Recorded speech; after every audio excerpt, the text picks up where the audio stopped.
9526. That's 888-415-9526. Or go to usecapillas.com now.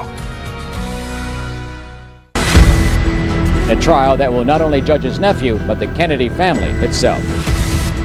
I expected him to lie. It's not a story. It's the truth. Watch the trial of William Kennedy Smith on Fox News Channel and the director's cut of episode 2 on Fox Nation. Welcome back. Some male 2020 Democratic candidates have been asked if they'd pick a woman for their VP, but John Hickenlooper is flipping the script. How come we're not asking more often the women, would you be willing to put a man on the ticket? When we get to that point. Those comments from the former Colorado governor widely criticized on social media. Democrats have been saying throughout the campaign that more diversity is needed.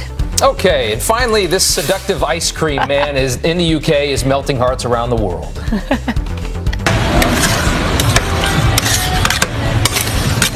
Ice cream makes you sexy, guys. Yeah. Guess what? His name is Rob. Is that you, Rob? No, definitely not me. He's racking up more than 14 million views and counting, I am sure. I was looking at the ice cream. Have a good day. New Zealand's Prime Minister announcing a ban on all high-capacity magazines and, quote, military-style semi-automatic rifles. After nearly 5 years of fighting, President Trump is confident that ISIS is about to finally be defeated. In 2016, everything read as ISIS, and the bottom one is how it is today.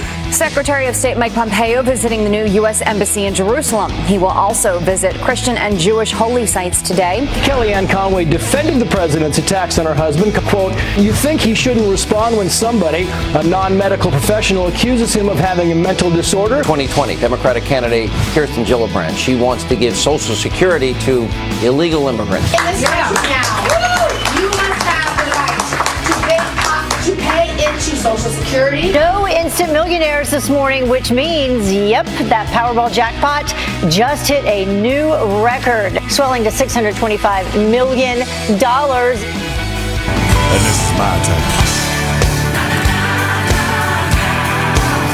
Yeah, this is my town. Yeah, if you can afford to live here, it's your town. Front page of the Post, Steve. Look at this. It's so great. From New York, that's a headline right there. 41% say they can't afford to live in my town. Right. So we actually have Rick Scott, Senator Rick Scott, coming up to talk about just that. Indeed, because he has written an op-ed for the Wall Street Journal talking about how when he was the governor, he would go to these high tax states like New York and California and say, hey, you don't pay state tax in Florida. Lickety-split, a bunch of companies moved down there. Yeah, so a lot of these Democratic-run legislations and mayors and governors jack up the taxes.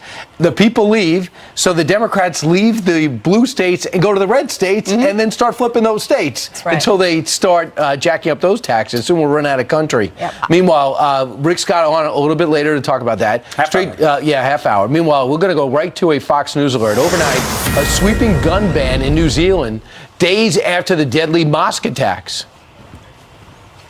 Every semi-automatic weapon used in the terrorist attack on Friday will be banned in this country. Okay, Aisha Hasni is live in our newsroom with what that all means. Aisha? Yeah, good morning to you. New Zealand's Prime Minister is staying true to her word, announcing the ban on certain firearms. That decision coming less than a week after the deadly mosque shootings that left 50 people dead. Listen to this. New Zealand will ban all military-style semi-automatic weapons. We will also ban all assault rifles. We will ban all high-capacity magazines. We will ban all parts with the ability to convert semi-automatic or any other type of firearm into a military-style semi-automatic weapon. So So the gunman used 2 legally purchased rifles, modifying them with an online purchase that enhances firing capabilities, basically turning those guns into military-style weapons. So what does that mean for citizens now who already own these rifles? Well, anyone with a banned weapon will be unlawfully in possession of that weapon, and they're encouraged to start turning them over to authorities immediately. Now, some owners, like hunters and farmers, they're going to get to keep their firearms, and a gun buyback program is also in the works here. This is all happening as we're now learning that the shooting suspect actually planned a 3rd attack before he was stopped by authorities. Steve, Brian, Jedediah, back to you. Aisha, thank you very much. That's right. He was heading for another mosque. That's right. So, the last time there was a big massacre in New Zealand was 1990. A guy in the town of Aramona, apparently there was a dispute with the neighbor. Next thing you know, he kills 13 of his neighbors, and they did crack down on guns then. What's interesting is right now, gun permits for fully automatic weapons are rarely issued to civilians, so it's unclear at this point how large this is going to be. However, the online purchases, that's how he bought the big magazine that killed all those people. That's right. And Bernie Sanders wasting no time jumping into this debate, saying this is what real action to stop gun violence looks like. We must follow New Zealand's lead, take on the NRA, and ban the sale and distribution of assault weapons in the United States. Let me just jump in and say, that term assault weapons offends many Second Amendment advocates around the country. Semi-automatic weapons are used by a vast majority of people in this country to protect themselves as mechanisms of self-defense, and a gun confiscation program is not something that would be feasible in the United States, where the Second Amendment is valued so much. There is nothing, when you have acts of violence like this, there is nothing more valuable than people who are legally entitled to own guns and are law-abiding citizens protecting themselves and others. I can say that in a state like New York, where I wish I was in a state where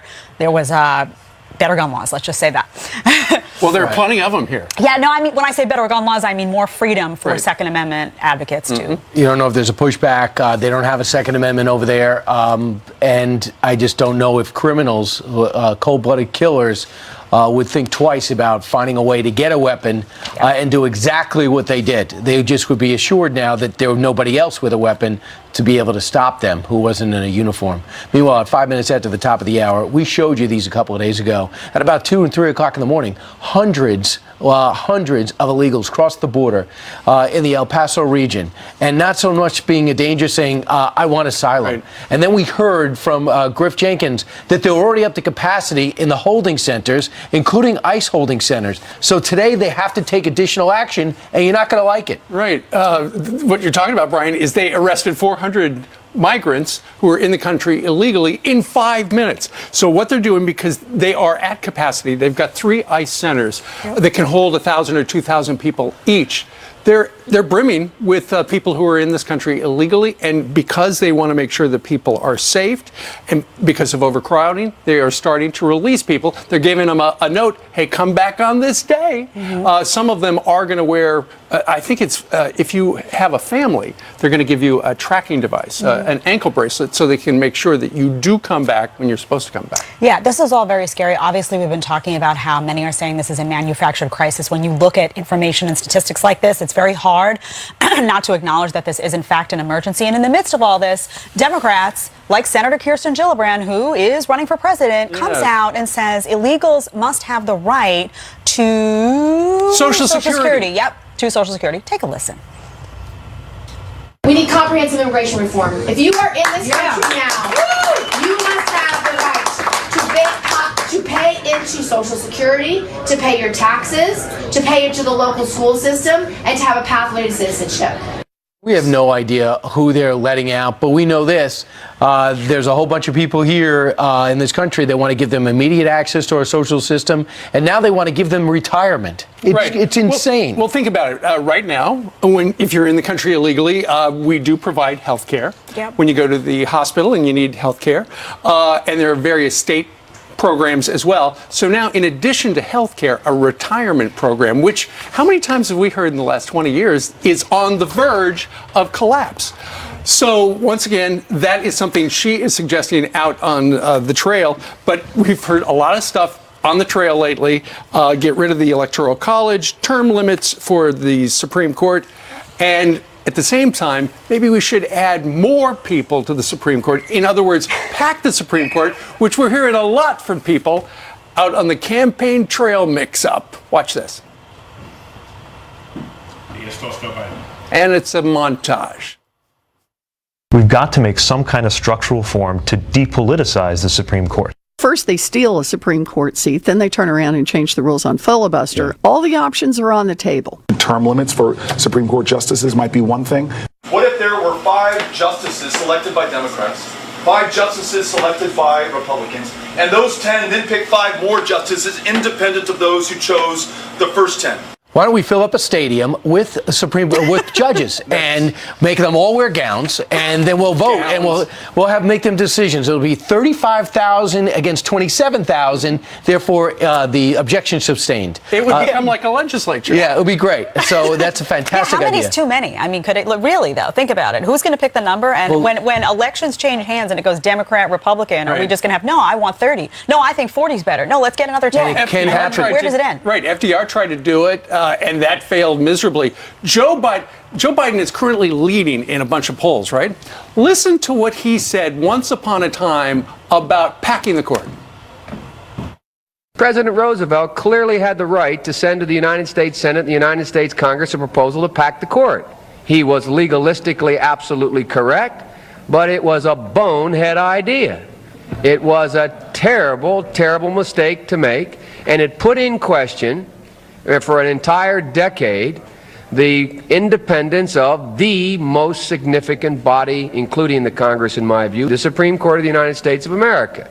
And this is just the beginning of what Joe Biden's going to be looking at. I mean, number one, he's making a lot of sense there. To me, would make a lot of sense if he said that now. My hunch is he's going to say, well, that was before we saw what happened with Merrick Garland. But he also has, he's getting an idea of what he's going to be up against. His own words in some cases, and a lot of it's the action of his son. I watched Peter Schweitzer last night talking about Hunter Biden and his what he did in China. Other people look at what his son may have invested in Eastern Europe. And they're going to start looking through his background like they are looking through President Trump's background. And I don't know if he really wants that at his age after what his family's been through. Well, let's see how many reporters asked people who are in Iowa and New Hampshire today, hey, do you really think packing the court is a good idea? Because Joe Biden, who is leading right now, says it's a bonehead idea back in 19. Wouldn't it be refreshing if he stayed with that, if he became a candidate and stayed with what he said? That's also the problem of having a long political career, though, because these guys and ladies always have to flip. You know, you saw that with Kamala Harris, with the prosecutorial rep. They're always like, oh, I said that, well, let me flip around. But it's on, you know, we got the stuff on video, guys. Yeah. Let us know what you think about Joe Biden's comment, the bonehead comment.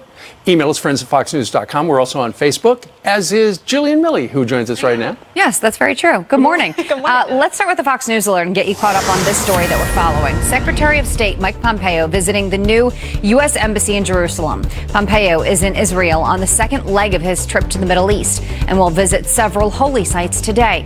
Earlier, Secretary Pompeo met with Israeli Prime Minister Benjamin Netanyahu, renewing support to increase pressure on Iran.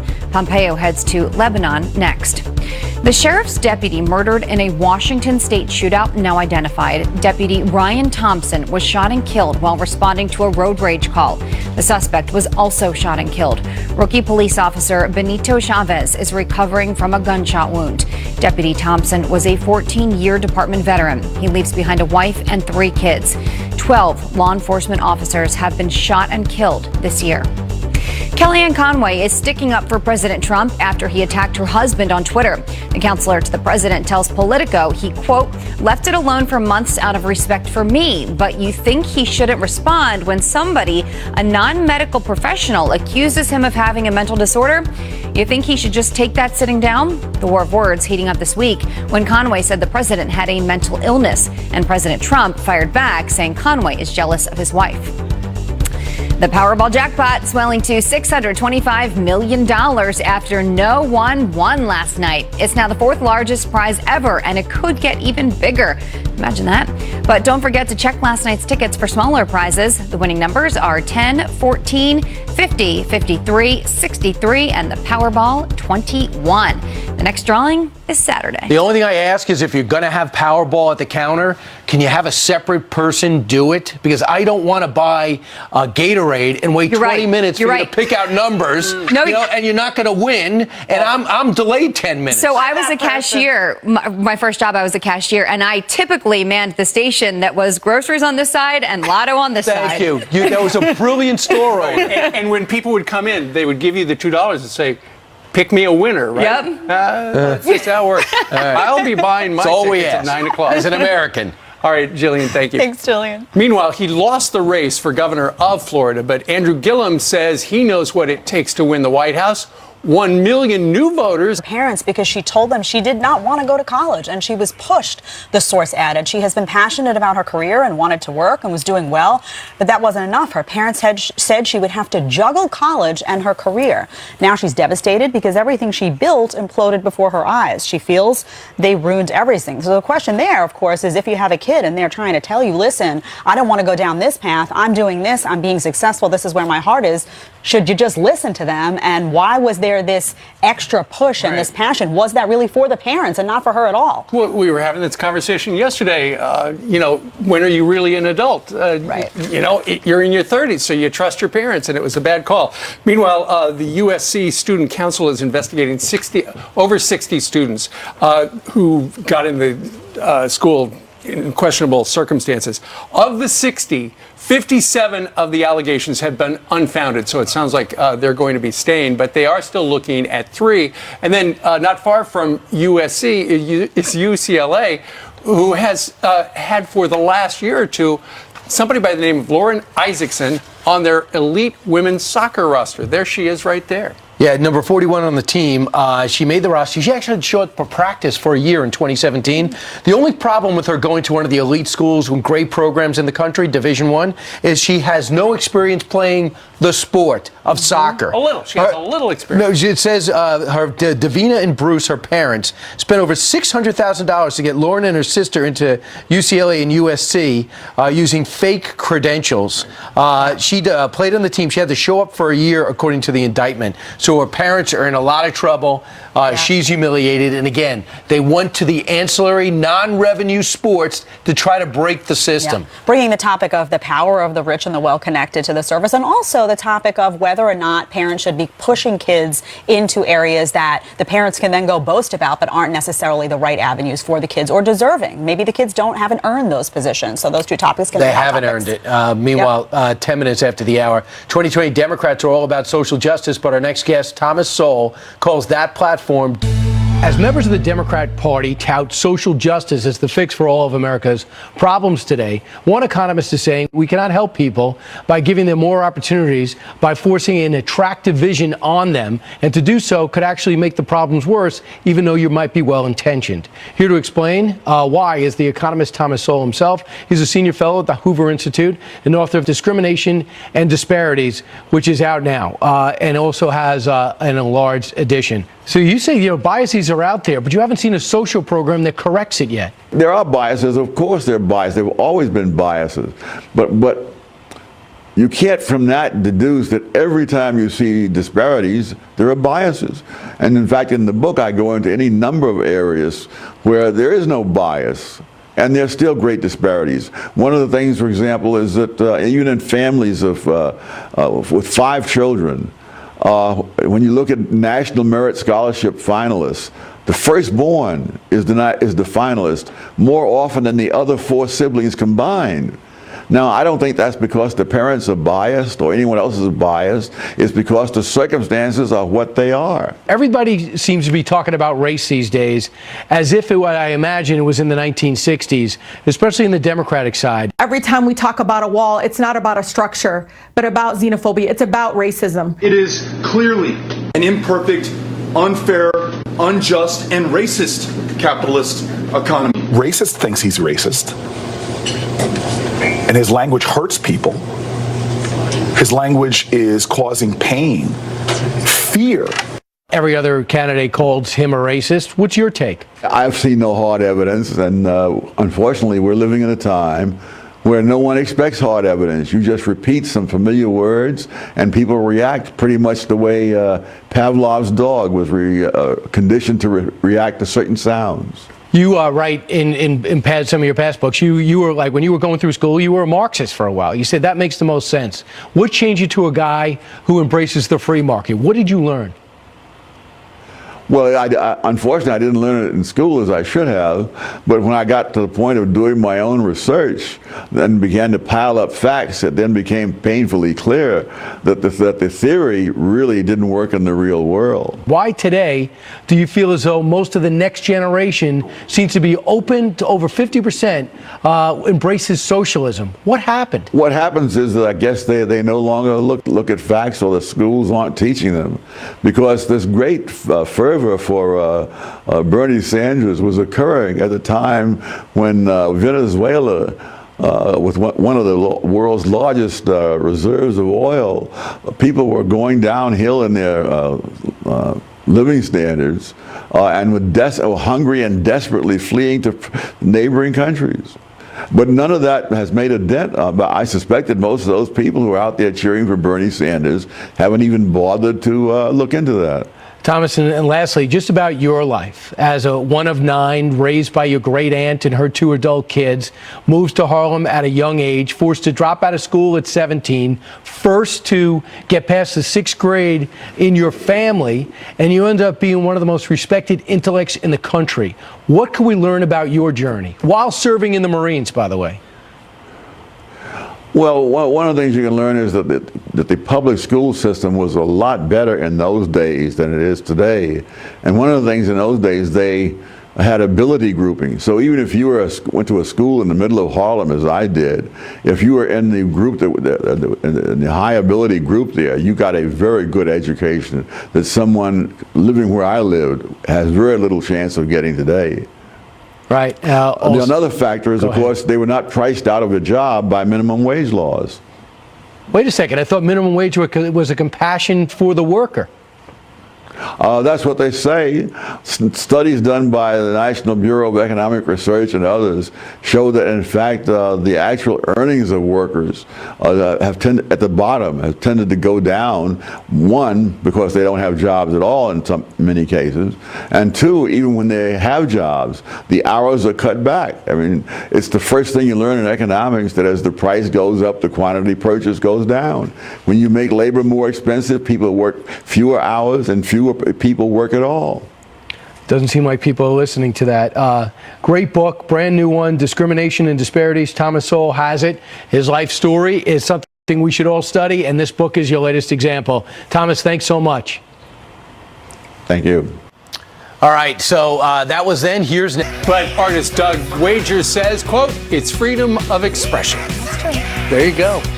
All right, let's bring in Rick Scott. He is the senator from the great state of Florida. Good to have you, sir. I forget that I'm not the governor. When people ask me to sign something, I still sign governor. We've been calling you governor as well for so long. Hey, Brian mentioned this earlier, Escape from New York. There's a new poll out from Quinnipiac that shows that 47% of the people in New York say they can't afford to live here. You go buy shampoo, it's $13. Yeah.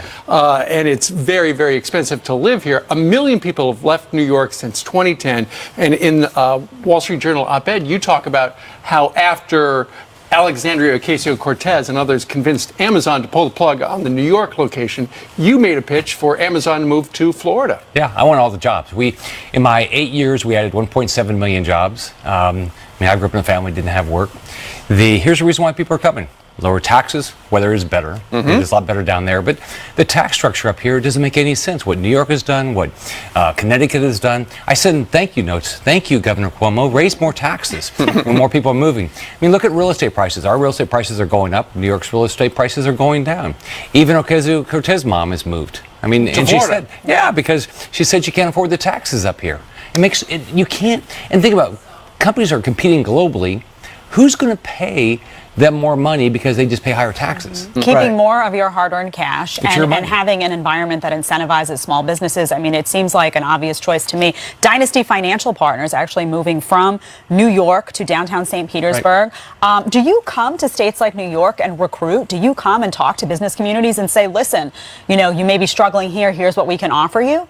I did, as governor, I went 20 times. I went to Illinois, I went to California, I went to New York, I went to Connecticut, I went to Pennsylvania. With the new governor of Louisiana raising taxes, I went to Louisiana after Bobby Jindal left. And I just say, this is what you're doing. This is what, and I went to Chicago and I said, this is what your mayor has done. You cannot compete globally. Come down to Florida. We have the #1 university system in the country, according to U.S. News and Report. We increased the funding for K-12 education by $4.5 billion annualized. Increased our graduation rate to 81%. Because our economy is growing, so we can invest more money in the things you care about. Yeah, the SALT tax. Famously, you can no longer write that off, state and local taxes. And the president is getting criticized, saying that that disproportionately hurts New York and California. And the question is, should that be put back in to the tax system? Why should Florida taxpayers or Tennessee taxpayers subsidize New York's high taxes? Right. I mean, that's what's happening. We subsidize the fact that New York wants to charge their citizens more taxes. That's not fair. The federal taxes ought to go for federal issues, not for subsidizing New York's taxes. Yeah.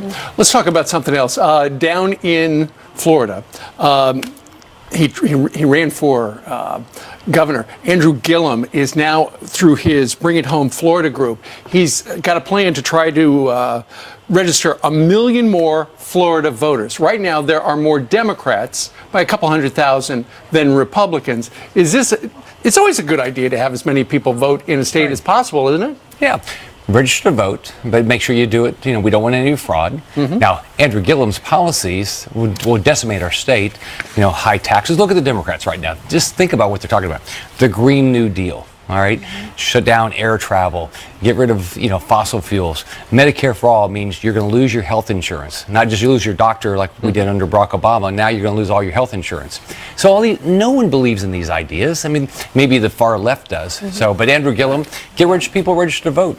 It's our job when you run for office to go tell people what you believe in, and they'll vote for you. Senator, if the Republicans plan on running in 2020 without any attack on health care issues that aren't blue or red, they'll be unsuccessful. What's the attack? Where is it on pharmaceutical prices? Where is it on coverage? So what I've been doing since I've been up there, I've been holding meetings with the pharmaceutical companies, with the companies like CVS, with the PBMs, that buy the drugs, say, how do we drive down prescription drug prices? And so I've got some ideas. We're trying to vet them through the industry and make sure they're going to work. And I'm working with other senators like Lamar Alexander and Chuck Grassley and others and John Cornyn. We've got to do something on prescription drug prices, and I'm going to get it done. And the clock's ticking on that. I would just like the last thing. What are you working on to get people confirmed? 2 years in, the president still doesn't have a full roster. Yeah, we're working on reducing the hours for cloture down to possibly 2 hours. 2 hours instead of 30. Right. So we can stop. What we're doing now, most of what we're doing now is confirming judges, because it's every 30 hours. You can't do anything else. And so that's what we're doing all the time, because the Democrats have decided just to shut everything down. Chuck Schumer, he just wants to shut everything down, have nothing happen, have nobody confirmed. We don't have ambassadors all over the world confirmed. Including Iraq. It makes no sense. Have you noticed that the Senate has got some crazy rules? You don't say. Some things I didn't know about when I got there. I've learned a lot the last 3 months. What? He's here in Tallahassee. Senator, thank you very much for Thanks for being here. All right, great to see you. Meanwhile, 22 minutes before the top of the hour, it's talking about great to see somebody. There's Jillian, right over your left shoulder. Good morning. Hello. How are you? Good morning to you at home as well. Let's get you caught up on your news that we're following, starting with this. A popular YouTube mom is under arrest, accused of physically abusing her 7 adopted children. Michelle Hobson ran a YouTube channel with hundreds of millions of views called Fantastic Adventures. According to officials, her kids say she would pepper spray, beat, and starve them if they didn't remember their lines or participate in videos. All 7 children have been removed from the Arizona home. Her channel was also taken down. A group of skiers get caught in an avalanche, and the terrifying moments were caught on camera. Watch this.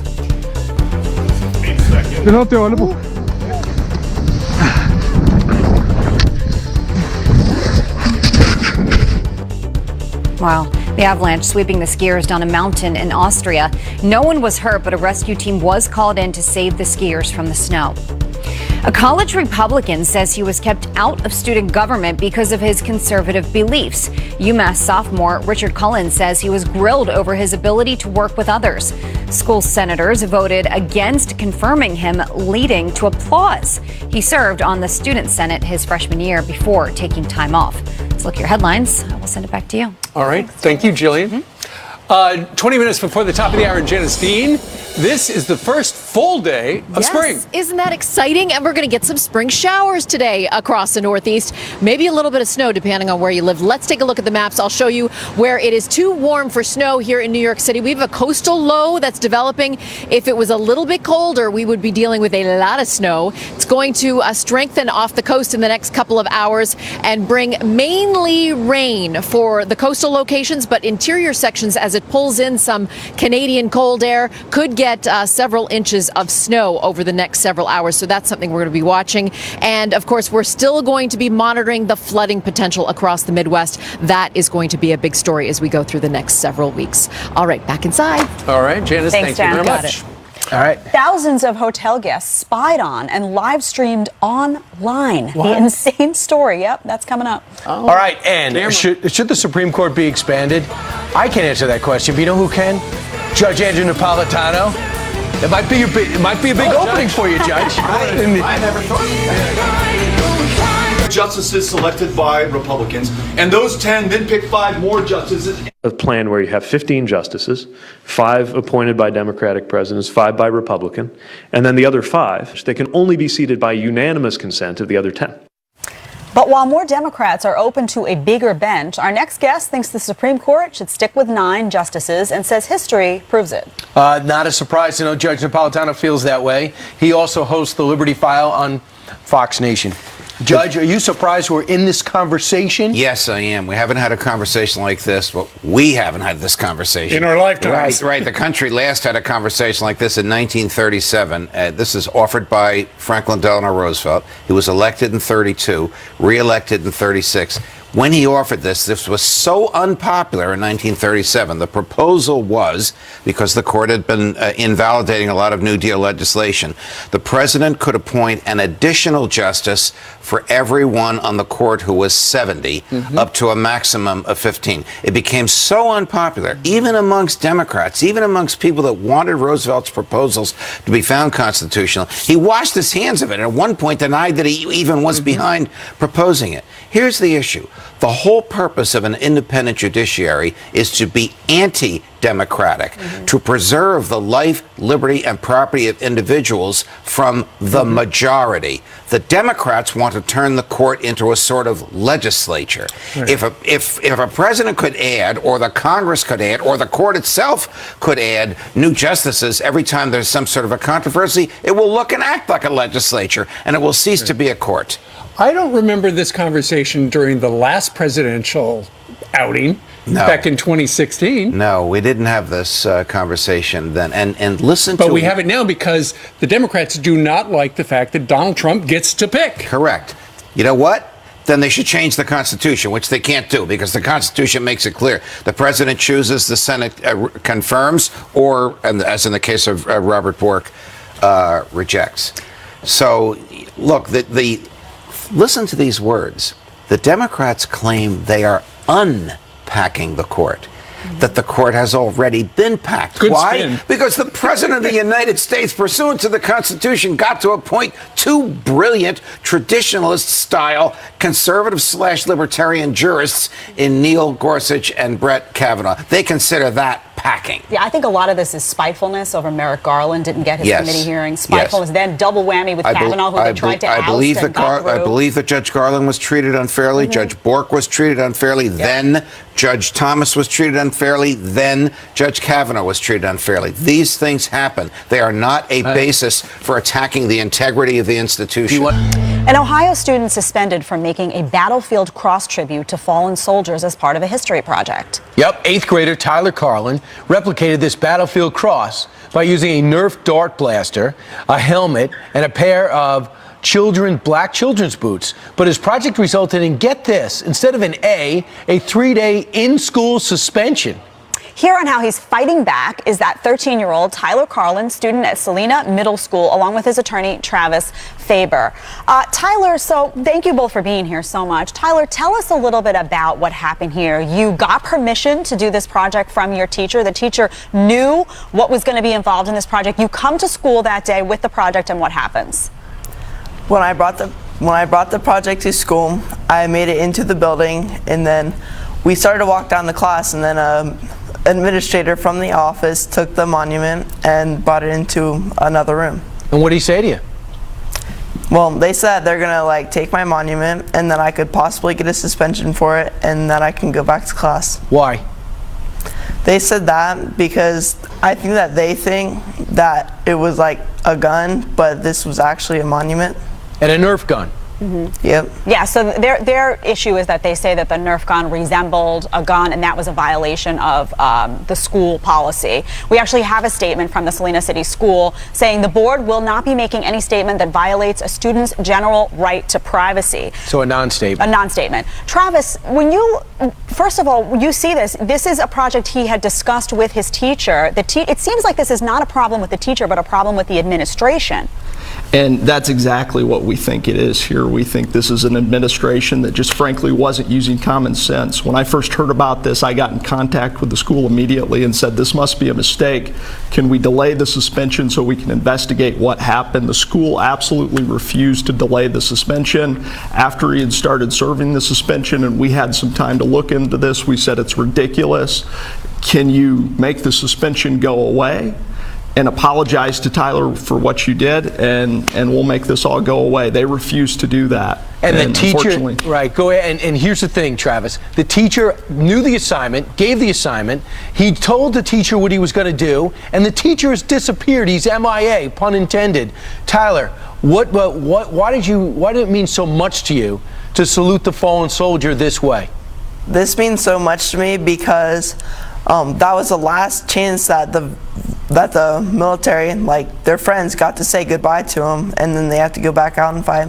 And also, my dad's friend is like a grandpa to me, and he showed me his war stories from Vietnam, and he just showed me all about that. And if people want to support you, Tyler, where do they go, and what has it been like for you since your suspension?